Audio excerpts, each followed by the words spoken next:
ओम शम शनिश्चराय नमः। ओम श्री हनुमते नमः। आप सभी का हमारे YouTube चैनल पर हार्दिक स्वागत है।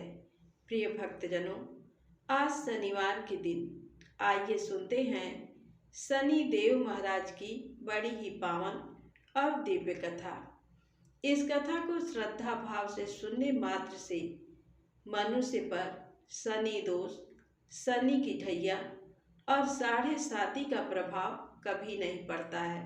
तो प्रेम से बोले शनिदेव महाराज की जय हो।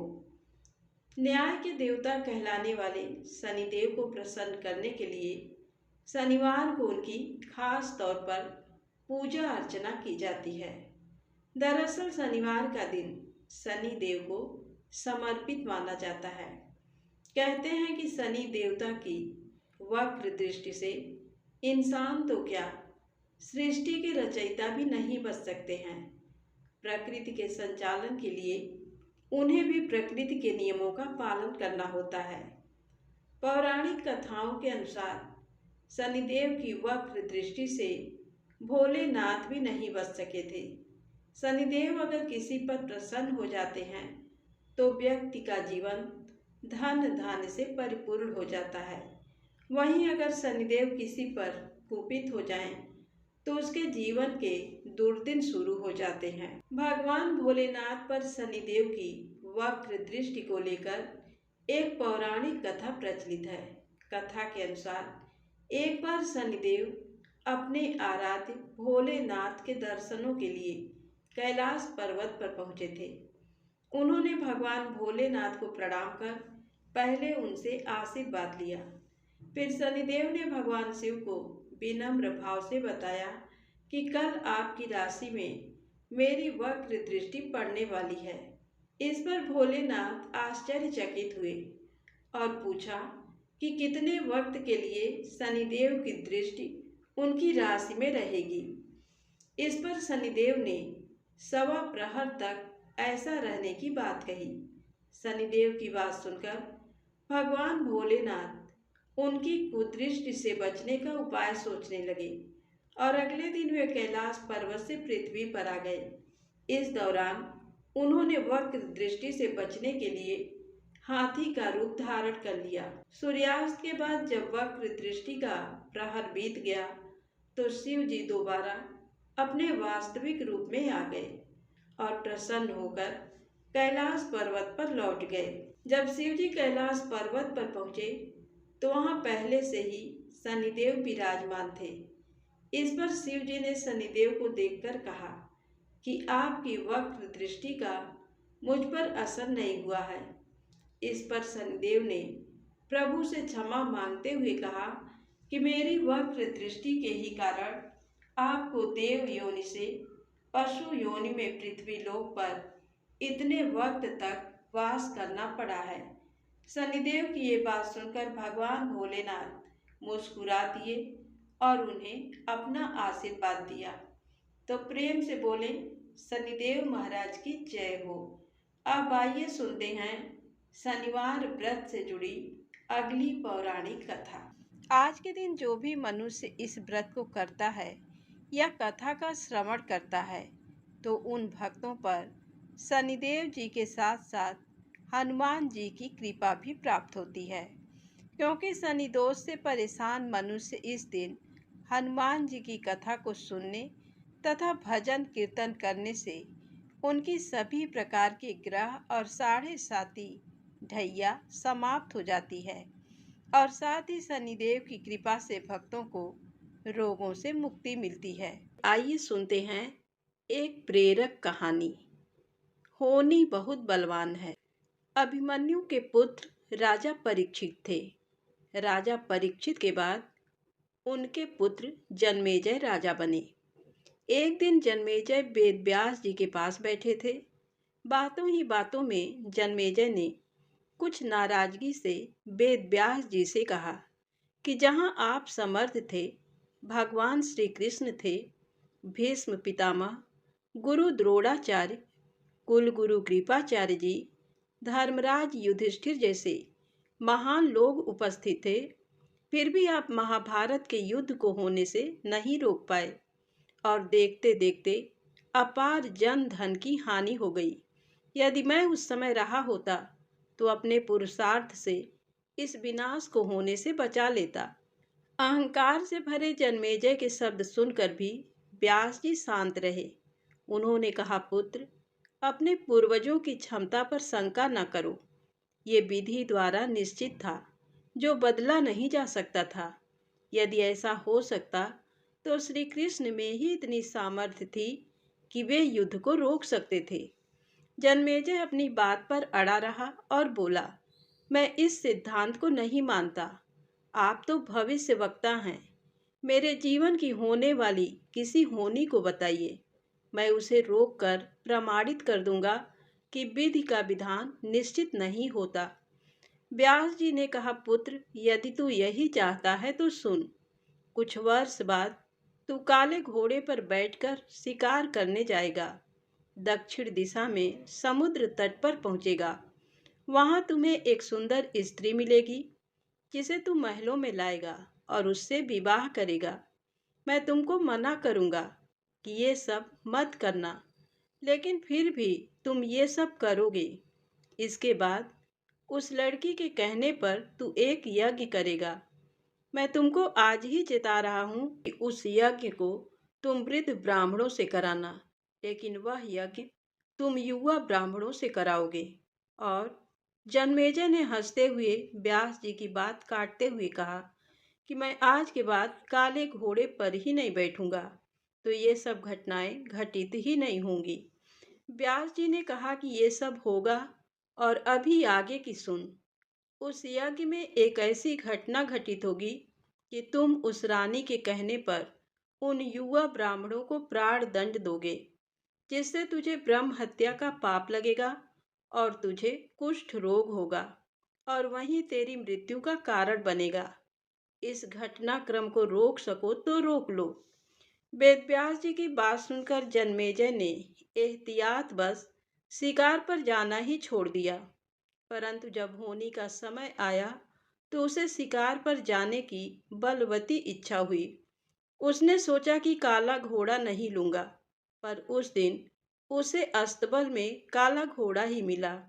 तब उसने सोचा कि मैं दक्षिण दिशा में नहीं जाऊंगा, परंतु घोड़ा अनियंत्रित होकर दक्षिण दिशा की ओर गया और समुद्र तट पर पहुंचा। वहां पर उसने एक सुंदर स्त्री को देखा और उस पर मोहित हुआ। जन्मेजय ने सोचा कि इसे लेकर महल में तो जाऊंगा, लेकिन शादी नहीं करूंगा। परंतु उसे महलों में लाने के बाद उसके प्यार में पड़कर उससे विवाह भी कर लिया। फिर रानी के कहने से जन्मेजय द्वारा यज्ञ भी किया गया, और उस यज्ञ में युवा ब्राह्मण ही रखे गए। किसी बात पर युवा ब्राह्मण रानी पर हंसने लगे। रानी क्रोधित हो गई और रानी के कहने पर राजा जन्मेजय ने उन्हें प्राण दंड की सजा दे दी। फलस्वरूप उसे कोढ़ हो गया। अब जन्मेजय घबरा गया और तुरंत व्यास जी के पास पहुंचा और उनसे जीवन बचाने के लिए प्रार्थना करने लगा। वेद व्यास जी ने कहा कि एक अंतिम अवसर तेरे प्राण बचाने का और देता हूँ। मैं तुझे महाभारत में हुई घटना का श्रवण कराऊंगा, जिसे तुझे श्रद्धा एवं विश्वास के साथ सुनना है। इससे तेरा कोढ़ मिटता जाएगा। परंतु यदि किसी भी प्रसंग पर तूने अविश्वास किया तो मैं महाभारत का प्रसंग रोक दूंगा और फिर मैं भी तेरा जीवन नहीं बचा पाऊंगा। याद रखना, अब तेरे पास ये अंतिम अवसर है। अब तक जन्मेजय को व्यास जी की बातों पर पूरा विश्वास हो चुका था, इसलिए वह पूरी श्रद्धा और विश्वास से कथा श्रवण करने लगा।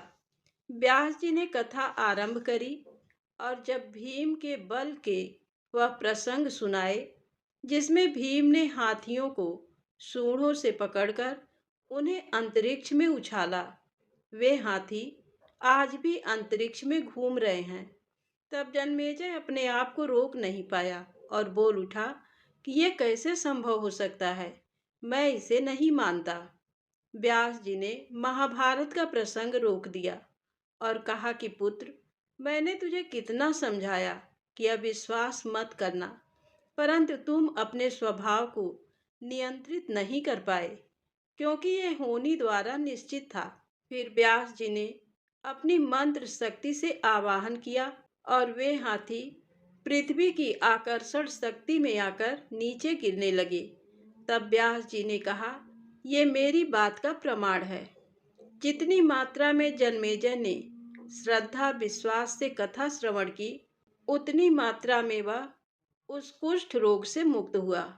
परंतु एक बिंदु रह गया और वही उसकी मृत्यु का कारण बना। इस कथा का सार ये है कि कर्म हमारे हाथ में है, लेकिन उसका फल हमारे हाथों में नहीं है। गीता जी के 11वें अध्याय के 33वें श्लोक में श्री कृष्ण अर्जुन से कहते हैं, उठ खड़ा हो और अपने कार्य द्वारा यश प्राप्त कर। ये सब तो मेरे द्वारा पहले ही मारे जा चुके हैं। तू तो केवल निमित्त बना है। होनी को टाला नहीं जा सकता, लेकिन उत्तम कर्म व ईश्वर नाम जप से होनी के प्रभाव को कम किया जा सकता है। तो प्रेम से बोलें, राधे राधे, जय श्री कृष्णा। अब आइए सुने शनिदेव महाराज की कहानी। किसी एक नगर में एक ब्राह्मण रहते थे। उनके 3 बहुएं थीं। एक बार वह अपनी छोटी बहू को घर छोड़कर खेतों में काम करने सबको लेकर चला गया। वह छोटी को जाने के पहले भोजन बनाने और पूजा की तैयारी का उपदेश देकर चला गया। वह बड़ी दानी स्वभाव की थी। सबके चले जाने पर कोढ़ी का रूप रखकर शनि भगवान आए। उन्होंने तेल उबटन लगाने के लिए कहा, फिर नहाने के लिए गर्म पानी मांगा और फिर पेट भर खाना मांगा। उस दानी स्वभाव की बहू ने उनके कहे मुताबिक सब कुछ कर दिया।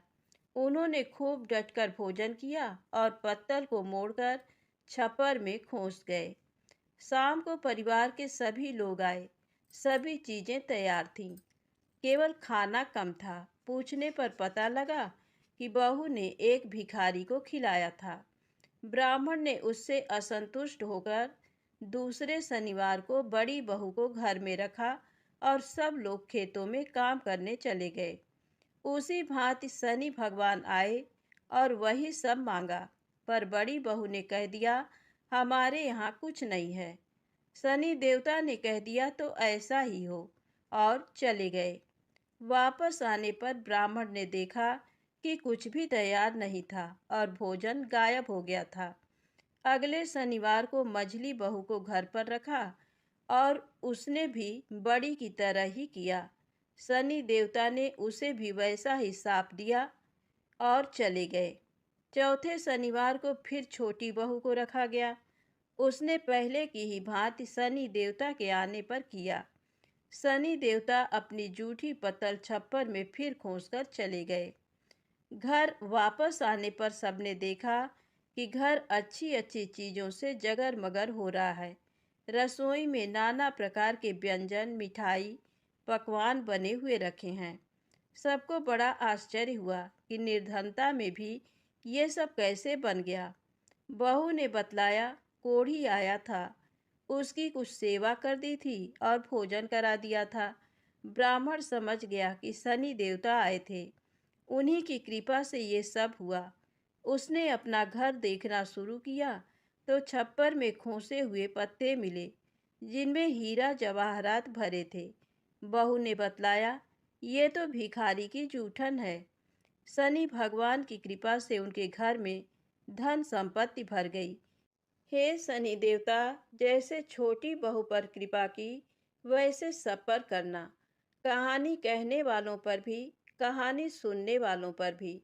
प्रेम से बोलें, शनिदेव महाराज की जय हो। आइए सुने शनिदेव महाराज की दूसरी कहानी। किसी देश में एक राजा राज्य करता था। उसने अपने नगर में एक बाजार लगवाया। दूर दूर से सौदागर बुलवाए और डुग्गी पिटवा दी कि बाजार उजड़ने पर जिसका जो भी माल नहीं बिकेगा उसे राजा खरीद लेगा। सौदागर बहुत खुश थे। जिस दिन किसी सौदागर का कोई माल नहीं बिकता, राजा के आदमी जाते और उचित मूल्य देकर खरीद लेते थे। एक दिन एक मतिभ्रम लोहार एक लोहे की शनि देव की मूर्ति बनाकर बाजार में बेचने के लिए ले आया। भला शनि मूर्ति कौन खरीदता। हमेशा की भांति बैठ के उठने पर राजा के आदमी उसके पास पहुंचे और मूर्ति खरीदकर राजा के पास ले गए। राजा बड़ा धर्मात्मा और प्रजा पालक था। राजा ने बड़े आदर से शनि देव की मूर्ति को महल में रख लिया। रात में जब राजा सोया हुआ था, तब उसने देखा कि एक तेजोमय नारी उसके शरीर से निकली और द्वार की ओर बढ़ी। राजा ने पूछा, कौन हो। नारी मूर्ति बोली, राजन, मैं लक्ष्मी हूँ, तुम्हारे घर से विदा होती हूँ। अब तो तुम्हारे घर में शनि का वास है, हम दोनों एक साथ एक जगह पर नहीं रह सकते। लक्ष्मी जी चली गईं, पर राजा ने नहीं रोका। शनि देव को आश्रय देकर वह उनका निरादर नहीं कर सकता था, और फिर जाने वालों को कौन रोक सकता है। थोड़ी देर में एक देव पुरुष निकला और द्वार की ओर बढ़ा। राजा ने पूछा, आप कौन हो। देव पुरुष बोला, मैं वैभव हूँ। राजा ने उसको भी जाने से नहीं रोका।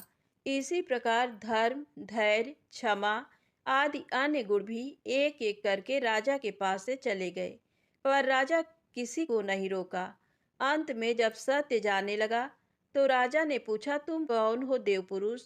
सत्य बोला, राजन, मैं सत्य हूँ। राजा ने लपक कर उसके पांव पकड़ लिए और बोला, सत्य देव, तुम कैसे जा सकते हो। तुम्हारे बल पर तो मैंने सबका तिरस्कार किया है। मैंने तुमको आज तक नहीं छोड़ा, और आज भी मैं तुम्हें नहीं जाने दूंगा, और तुम ही मुझे कैसे छोड़ सकते हो। सारे संसार को छोड़ सकता हूँ, पर तुम्हें नहीं। सत्य लाचार होकर रुक गया। बाहर सब लोग सत्य की राह देख रहे थे। जब सत्य को बहुत देर हो गई, फिर भी वह न आया, तो धर्म बोला, सत्य के बिना मैं नहीं रह सकता, मैं वापस जाता हूँ। धर्म के पीछे दया, धैर्य, क्षमा, वैभव, लक्ष्मी सभी लौट आए। लक्ष्मी बोली, राजन, तुम्हारे सत्य प्रेम ने तुम्हारी रक्षा की, हमको वापस आना पड़ा। तुम्हारा जैसा सत्यवादी दुखी नहीं रह सकता। इस प्रकार राजा के सत्य प्रेम के कारण लक्ष्मी जी और शनि देव एक ही स्थान पर रहने लगे। तो प्रेम से बोले, शनिदेव महाराज की जय हो। प्रेम से बोले, सत्यदेव महाराज की जय हो। आइए सुने प्रभु श्री राम के द्वारा लक्ष्मण के त्याग की कहानी। कमल नयन भगवान श्री रामचंद्र जी लोकापवाद के कारण सीता जी का परित्याग करके अयोध्या का राज्य करने लगे। उन्होंने दूसरी किसी स्त्री को पत्नी रूप में किसी तरह भी स्वीकार नहीं किया। यज्ञ कार्य की सिद्धि के लिए भी पत्नी के स्थान पर सीता देवी की स्वर्णमयी प्रतिमा को ही बिठाया। श्री राम ने 11,000 वर्षों तक ब्रह्मचर्य का पालन करते हुए निष्कंटक राज्य किया। तदनंतर श्री रामचंद्र जी के भवन में एक देवदूत आया और बोला, भगवान, मुझे इंद्र ने भेजा है, अतः आप मुझसे एकांत में मिलिए। तब भगवान श्री राम ने एकांत में जाकर लक्ष्मण जी से कहा, लक्ष्मण, मैं जब तक इस देवदूत के साथ बैठकर वार्तालाप करूं, तब तक कोई यहाँ न आवे। यदि कोई आवेगा तो उसे मृत्यु दंड दिया जाएगा। अतः तुम राजद्वार पर उपस्थित रहकर इस बात की ओर दृष्टि रखो कि कोई आ न जाए और किसी के लिए वध का प्रसंग न उपस्थित हो जाए। लक्ष्मण ने बहुत अच्छा कहकर आज्ञा स्वीकार की और वे स्वयं राजद्वार पर खड़े होकर पहरा देने लगे। इधर देवदूत ने श्री राम के साथ वार्तालाप प्रारंभ किया। इंद्र तथा अन्य स्वर्गवासियों का संदेश सुनाते हुए उसने इस प्रकार कहा, महाभाग, आपने रावण का विनाश करने के लिए ही भूतल पर अवतार धारण किया था। वह दुष्ट मारा गया, त्रिभुवन का कंटक दूर हुआ। आपने इस समय देवताओं का सब कार्य पूर्ण कर दिया। अब यदि आपकी रुचि हो तो मृत्यु लोक त्याग कर दिव्य लोक में पधारिए। इसी समय मुनिश्रेष्ठ दुर्वासा वहां आए और लक्ष्मण जी से पूछने लगे, श्री रघुनाथ जी कहाँ हैं? लक्ष्मण बोले, विप्रवर, मुझ पर दया करके थोड़ी देर यहीं ठहर जाइए। महाराज किसी देव कार्य से एकांत में बातचीत में लगे हुए हैं।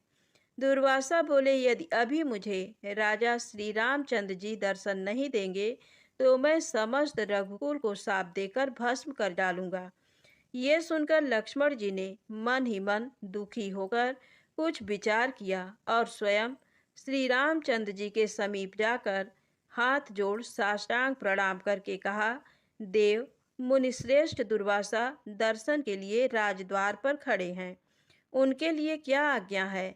लक्ष्मण जी का वचन सुनकर श्री रामचंद्र जी ने देवदूत से कहा, तुम देवराज के पास जाकर ये कह देना कि मैं 1 वर्ष के अंदर ही आपके समीप आ जाऊंगा। दूत से ऐसा कहकर भगवान ने लक्ष्मण से कहा, वत्स, दुर्वासा मुनि को शीघ्र भीतर ले आओ। तत्पश्चात मुनि के आते ही श्री राम ने मुनि को अर्घ्य दे प्रणाम किया और हर्ष युक्त वाणी में कहा, मुनि श्रेष्ठ, आपका स्वागत है। मैं धन्य और अनुगृहीत हूँ जो कि आप मेरे घर पधारे हैं। दुर्वासा ने कहा, रघुनंदन, मैं उपवास पूर्वक चातुर्मास व्रत करके आज भोजन करने के लिए आपके घर आया हूँ, अतः मुझे शीघ्र भोजन दीजिए। तब श्री रामचंद्र जी ने मिष्ठान आदि से मुनि की यथेष्ट भोजन कराकर तृप्त किया। इस प्रकार भोजन करके आशीर्वाद दे दुर्वासा मुनि चले गए। तब लक्ष्मण ने भगवान श्री राम से कहा, प्रभो, अब मुझे मृत्यु दंड मिलना चाहिए। ये सुनकर श्री रामचंद्र जी अपनी प्रतिज्ञा का स्मरण करके दुखी हो गए। तब लक्ष्मण ने कहा, प्रभो, अपने वचन को बिना किसी हिचक के सत्य कर दिखाना यही राजाओं का परम धर्म है। लक्ष्मण की बात सुनकर श्री राम के नेत्रों में आंसू भर आए। उन्होंने धर्मशास्त्र के जानने वाले मंत्रियों से बहुत देर तक सलाह ली और अंत में लक्ष्मण जी से कहा, सुमित्रा नंदन, आज मैंने तुम्हें त्याग दिया, तुम शीघ्र दूसरे देश को चले जाओ। साधु पुरुषों का त्याग अथवा वध दोनों बराबर है। तत्पश्चात लक्ष्मण जी अपने घर में माता, पत्नी, पुत्र या सुहृद किसी के साथ सम्मति न करके सरयू के तट पर चले गए। वहां सरयू जल में स्नान करके तट पर एकांत स्थान में बैठ गए और पद्मासन लगाकर उन्होंने अपने आत्मा को परमात्मा में लीन करके ब्रह्मरंध्र से अपने तेजोमय प्राण का परित्याग कर दिया। श्री रामचंद्र जी ने जब ये समाचार सुना तब वे अत्यंत दुखी होकर विलाप करने लगे। वे मंत्रियों और सुहित जनों को साथ लेकर स्वयं उस स्थान पर गए और करुण स्वर में हा वत्स कहकर फूट फूट कर रोने लगे। उस समय लक्ष्मण जी का कलेवर अदृश्य हो गया और फूलों की वर्षा के साथ आकाशवाणी हुई, महाभागराम, आप शोक न करें। ब्रह्म ज्ञान से संयुक्त लक्ष्मण जी सर्व संन्यास करके परम धाम को पधार गए हैं। आकाशवाणी की ये बात सुनकर मंत्रियों ने कहा, महाराज, ये लक्ष्मण परम सिद्धि को प्राप्त हुए हैं, अतः अब अपने घर को लौटिए। राज्यकार्य की चिंता कीजिए और श्रेष्ठ ब्राह्मणों से पूछकर अपने स्नेह के अनुरूप उनका पारलौकिक कृत्य, श्राद्ध, पिंडदान आदि कीजिए। श्री रामचंद्र जी बोले, मैं लक्ष्मण के बिना अब घर को नहीं लौटूंगा। यदि आप लोगों की रुचि हो तो मेरे प्रिय पुत्र कुश को राज सिंहासन पर बिठाइए। ऐसा कहकर श्री रघुनाथ जी ने परम धाम पधारने का विचार किया। प्रेम से बोले, प्रभु श्री राम की जय हो। आइए श्रवण करते हैं शनिदेव जी की बड़ी ही दुर्लभ पावन कथा। किसी गांव में एक बहुत ही विद्वान ब्राह्मण रहा करते थे।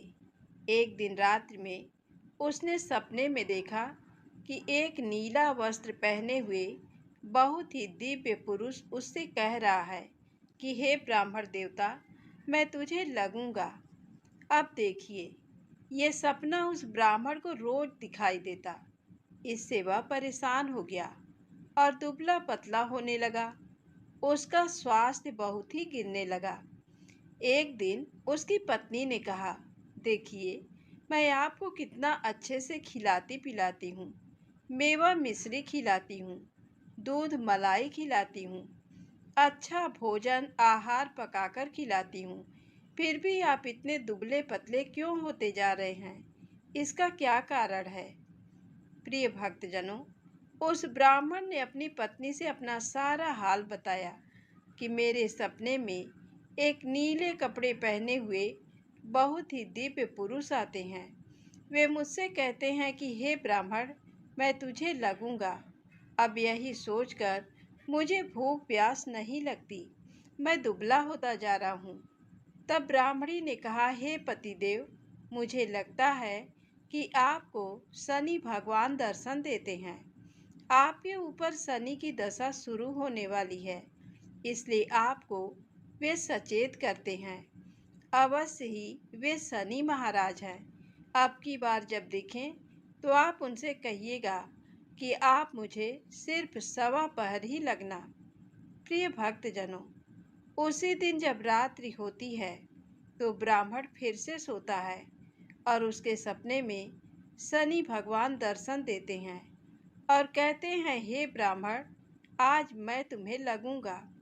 तब ब्राह्मण ने कहा, हे भगवान, यदि आप लगना ही चाहते हैं तो लग जाइए, लेकिन ये बताइए आप कितने दिनों के लिए लगोगे? तब शनिदेव जी ने कहा, हे ब्राह्मण, तुम्हारे ऊपर 7.5 शुरू होने वाली है, मैं तुम पर 7 साल के लिए लगूंगा। तब ब्राह्मण ने कहा, क्षमा कीजिए भगवान, इतना भारी तो मुझसे झेला नहीं जाएगा, 7 साल बहुत हैं। तब शनिदेव जी बोले, अच्छा 5 वर्ष के लिए लगूंगा। तब ब्राह्मण ने कहा, शनि महाराज, ये भी मेरे लिए ज्यादा है। तो शनि भगवान बोले, तो ठीक है, 2.5 साल का लग जाऊं। ब्राह्मण ने फिर मना कर दिया। तब शनि देव कहने लगे, सवा पहर का लगूंगा तो ठीक रहेगा। प्रिय भक्तजनों, उसे सवा पहर की शनि की दशा लग गई। ब्राह्मण ने नींद से उठते ही अपनी पत्नी से कहा, देखो, मेरे सवा पहर की शनि की दशा लगी है, इसलिए मैं जंगल में जाकर समय बिताऊंगा।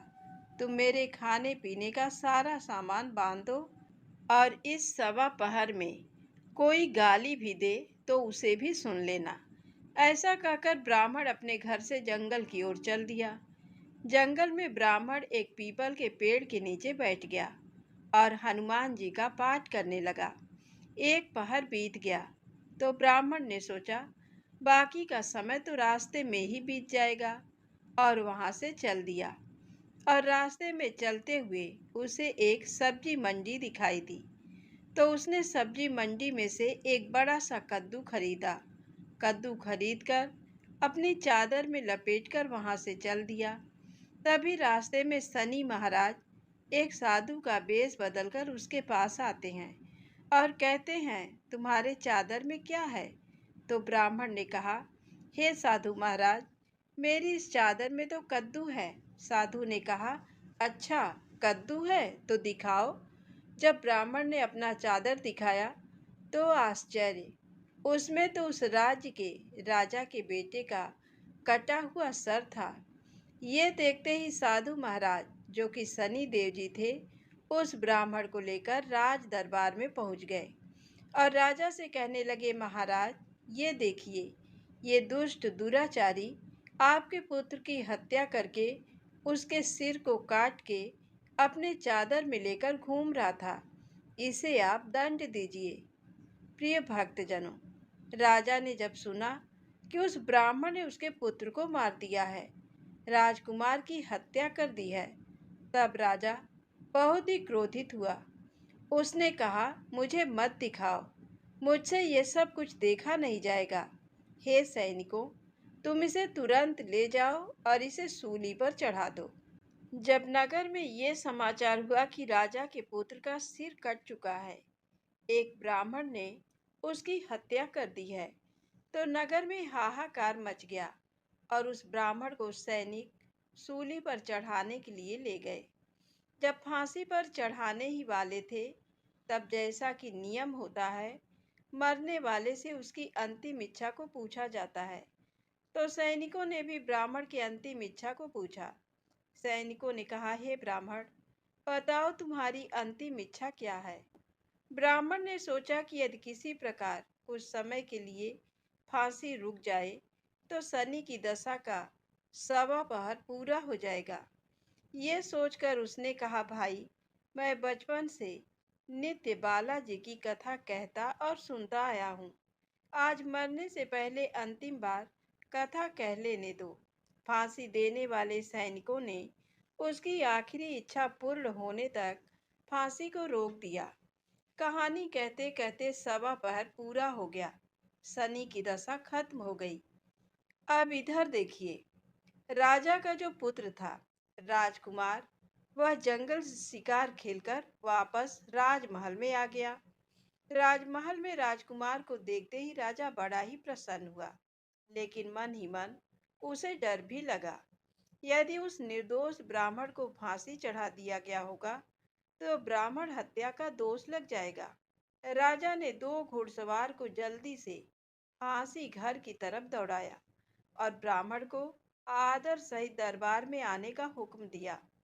ब्राह्मण राज दरबार में उपस्थित हुआ तो राजा ने क्षमा याचना मांगते हुए कहा कि आपके बगल में जो चादर है उसे खोलकर दिखाओ। राजा की आज्ञा के अनुसार ब्राह्मण ने चादर खोली तो उसमें कद्दू था। राजा ने ब्राह्मण को बहुत सा धन दिया और पूछा, हे ब्राह्मण देवता, मुझे ये समझ में नहीं आया, इस सब के पीछे रहस्य क्या है? ये सब क्यों हुआ? आखिर ये सब था क्या? तब ब्राह्मण ने कहा, हे महाराज, मुझे 1.25 पहर की शनि की दशा लगी थी, इसलिए ये सब कुछ हुआ। राजा ने कहा, हे ब्राह्मण, शनिदेव की दशा किस प्रकार चलती है? तो ब्राह्मण ने कहा, हे राजन, यदि राजा या सेठ को ये दशा लगती है तो काला हाथी या काला घोड़ा दान करना चाहिए। गरीब को शनि की दशा लगती है तो पीपल की पूजा करनी चाहिए और शनि की कहानी सुननी चाहिए। तिल, तेल और काला उड़द आदि का दान करें। काले कुत्ते को तेल चुपड़ी रोटी खिलाएं तो शनि की दशा उतर जाएगी। राजा ने उस ब्राह्मण को कद्दू वापस कर दिया। अब घर जाकर ब्राह्मण ने कद्दू अपनी पत्नी को दिया। जब उसकी पत्नी ने सब्जी बनाने के लिए उस कद्दू को काटा तो उसके बीजों की जगह हीरे मोती निकलने लगे। तब ब्राह्मणी ने पूछा, हे पतिदेव, ये सब क्या है? इसमें से हीरे मोती कैसे निकल रहे हैं? इसे कहाँ से लाए हैं? तब ब्राह्मण ने कहा, हे प्रिय, जब शनि की दशा लगी थी तो ये कद्दू कुंवर का सिर बन गया था, और जब दशा उतरी है तो शनि महाराज ने कैसे निहाल कर दिया, हमें माला माल कर दिया। हे शनि देवता, जैसे ब्राह्मण को शनि की दशा लगी वैसे किसी को भी शनि की दशा ना लगे। जैसे ब्राह्मण को धन दौलत मिला वैसे सबको धन दौलत मिले। कथा कहानी कहते सुनते हुंकार भरते सबको मिले। तो बोलिए श्री शनिदेव महाराज की जय हो। ओम नमः शिवाय। प्रिय भक्तजनों, आइए अब सुनते हैं भगवान शनिदेव की दूसरी कथा। ये कथा सुनने से भक्तों को मनोवांछित फल की प्राप्ति होती है। नर्मदा नदी के किनारे एक गांव में बहुत ही बड़े साहूकार का परिवार निवास करता था। साहूकार की मृत्यु हो चुकी थी। घर में साहूकारनी और उसके 2 बेटे, एक बड़ी बहू थी। साहूकारनी का छोटा बेटा मानसिक रोग से ग्रस्त था। उसकी मानसिक स्थिति ठीक नहीं थी। साहूकारनी की बड़ी बहू तारा को विवाह के कई वर्ष बीत गए थे, पर अभी तक उसे संतान नहीं हुई थी। तारा को सदैव यही भय था कि कहीं उसके पति संतान पाने के लिए दूसरा विवाह ना कर लें। यदि उसके पति ने दूसरा विवाह कर लिया तो उसे सौतन का दुख सहना पड़ेगा। इसी डर से तारा ने एक योजना बनाई और उसने अपने घर में काम करने वाली नौकरानी चंदा से अपने देवर चंदन का विवाह कराने के लिए अपनी सास साहूकारनी तथा अपने पति को मना लिया। चंदा स्वभाव से बड़ी ही दयालु तथा कृष्ण भक्त थी। वह बचपन से ही उसी साहूकार के घर में काम करती थी। उसका अपना कोई नहीं था। अब चंदा का विवाह मानसिक रोगी चंदन से करा दिया गया। कुछ साल बाद चंदा ने एक सुंदर पुत्र को जन्म भी दिया, किंतु चंदा की जेठानी तारा ने चंदा का बच्चा छीन लिया और उसे घर से धक्के मारकर बाहर निकाल दिया। और तारा ने अपने पति को भी अपने पक्ष में कर लिया। बेचारा चंदन तो मानसिक रोगी था, वह कर भी क्या सकता था, और वह साहूकारनी चाह कर भी कुछ ना कर सकी। दरअसल में ये तो तारा की चाल थी। उसने तो कभी चंदा को अपनी देवरानी माना ही नहीं। वह तो सिर्फ चंदा से उसका बच्चा लेना चाहती थी ताकि उसे पाल पोस कर अपना नाम दे सके। अब देखिए, चंदा के बार बार रोने गिड़गिड़ाने पर भी तारा नहीं मानी और उसे उसे गांव से ही निकाल दिया। अब चंदा गांव गांव भटकने लगी। भटकते भटकते वह कृष्ण जी के एक पुराने मंदिर में पहुंच गई। वहीं पर उसने प्रभु से न्याय की गुहार लगाई। वह अपना सर भगवान की चौखट पर पटकने लगी और लगातार ओम कृष्णाय नमः मंत्र का जप भी करती रही। तो प्रिय भक्तजनों, उस स्त्री की करुण पुकार न्याय के देवता शनि देव ने सुनी तथा भगवान श्री कृष्ण के आदेश से तुरंत चंदा के पास उपस्थित हो गए और साधारण मनुष्य का रूप धारण करके उसे अपने आप को कष्ट न पहुंचाने के लिए कहा और कहा, हे बहन, तुम भगवान श्री कृष्ण पर विश्वास रखो और ओम श्री कृष्णाय नमः मंत्र का जप करती रहो। तुम्हारा अवश्य ही कल्याण होगा। तुम्हारे जो भी दुख हैं सब भगवान श्री कृष्ण हर लेंगे और शनिदेव की कृपा से तुम्हारा मंगल होगा। ये सुनकर चंदा भगवान श्री कृष्ण की आराधना में लग जाती है और शनिदेव का ध्यान करते हुए ओम कृष्णाय नमः मंत्र का जप करने लगी। अब शनिदेव एक साधु का वेश बदलकर साहूकार के घर पहुंच गए और अलख निरंजन का अलख जगाने लगे। तब घर से बाहर साहूकारनी निकली और उसने भिक्षा देकर उन्हें प्रणाम किया। तब साधु रूपी शनिदेव ने कहा, हे देवी, मैंने सुना है आपके घर में कोई मानसिक रोगी है। मैंने 7 सालों से हिमालय के जंगलों में भटकते हुए बहुत ही दुर्लभ जड़ी बूटी इकट्ठी की है जो हर प्रकार के रोगों को समाप्त कर देती है। यदि आप कहें तो मैं आपके घर के मरीज को ठीक कर सकता हूँ। उस साहूकारनी ने कहा, हे महात्मा, अहो भाग्य जो आप यहाँ पधारे। हाँ महाराज जी, मेरा छोटा बेटा जो कि दिमागी रूप से बीमार है, आप उसे ठीक कर दीजिए। आप जो चाहेंगे मैं वह आपको दूंगी। आइए, घर के अंदर आइए। साहूकारनी ने अपने बेटे चंदन को साधु महाराज को दिखाया, जो अब चंदा के चले जाने से बहुत ही दुखी था। साधु महाराज ने अपने कमंडल से जल निकालकर उसे अभिमंत्रित करके चंदन को पीने के लिए दिया। अब उस जल को पीते ही चंदन बिल्कुल ठीक हो गया और साधु महाराज ने तारा को भी बहुत समझाया कि वह चंदा का बच्चा उसे वापस कर दे और अपनी गलती को स्वीकार कर ले, किंतु वह नहीं मानी। वह तो उल्टे ही साधु महाराज को डांटने लगी, यहाँ तक कि चंदन के ठीक होने से उसे ईर्ष्या करने लगी। इस बात से रुष्ट होकर भगवान शनिदेव की दशा तारा को लग गई और वह मानसिक रोगी हो गई। उसका एक हाथ लकवा से ग्रस्त हो गया। साधु महात्मा के बताए अनुसार चंदन अपनी पत्नी चंदा को घर ले आया और अपनी पत्नी, बच्चे और माँ के साथ हंसी खुशी जीवन व्यतीत करने लगा। प्रिय भक्तजनों, तारा को शनिदेव ने उसके कर्मों का फल दिया और चंदा के सिर्फ ओम कृष्णाय नमः मंत्र का जप करने से उस पर कृपा बरसाई और उसका बच्चा, पति, परिवार वापस मिल गया। उसका पति भी स्वस्थ हो गया। जय शनिदेव, जय जय शनिदेव। ओम नमः शिवाय। प्रिय भक्तजनों, साढ़े साती क्या होती है? इससे लोग क्यों डरते हैं? यह सही है कि साढ़े साती के समय व्यक्ति को कठिनाइयों और परेशानियों का सामना करना पड़ता है, किंतु इससे डरने और घबराने की कोई बात नहीं। इसमें कठिनाई और मुश्किल हालात जरूर आते हैं, परंतु इस समय व्यक्ति को कामयाबी भी मिलती है। बहुत से व्यक्ति साढ़े साती के प्रभाव से सफलता की ऊंचाइयों पर पहुंच जाते हैं। साढ़े साती व्यक्ति को कर्मशील बनाता है और उसे कर्म की ओर ले जाता है।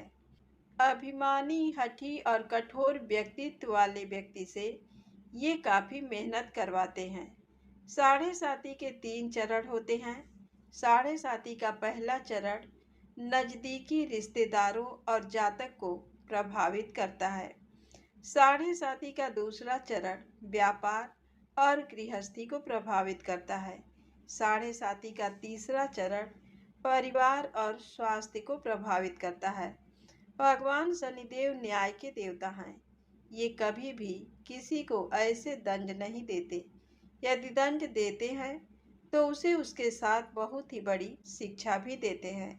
जैसे एक माता अपने पुत्र की गलती पर उसे दंड देती है, उसकी भलाई के लिए, उसे सही मार्ग पर जाने के लिए, ठीक वैसे ही शनिदेव कर्म और न्याय के पथ पर चलने के लिए मनुष्य को दंड देते हैं, ताकि वह डरकर आगे ऐसा कार्य ना करे और अपने जीवन को सरल और सार्थक बनाए। भगवान शनिदेव तो न्याय के मूर्ति हैं। इनकी पूजा और भक्ति करके व्यक्ति धन ऐश्वर्य से संपन्न हो जाता है और सफलता की नई ऊंचाइयों को छूता है। जीवन में तरक्की करता है। घर में सुख, समृद्धि, वैभव का आगमन होता है और व्यक्ति का जीवन बड़ा ही सुखमय हो जाता है। शनिदेव भगवान को प्रसन्न करने के लिए शनिवार के दिन पीपल के पेड़ के नीचे शाम को दिया अवश्य जलाएं और कुत्ते को तेल से चुपड़ी रोटी खिलाएं। शनिवार को जल में तिल डालकर पीपल को चढ़ाएं। इससे शनिदेव अत्यंत प्रसन्न होते हैं और ओम कृष्णाय नमः महामंत्र का जप भी करें। तो बोलिए श्री शनिदेव महाराज की जय हो।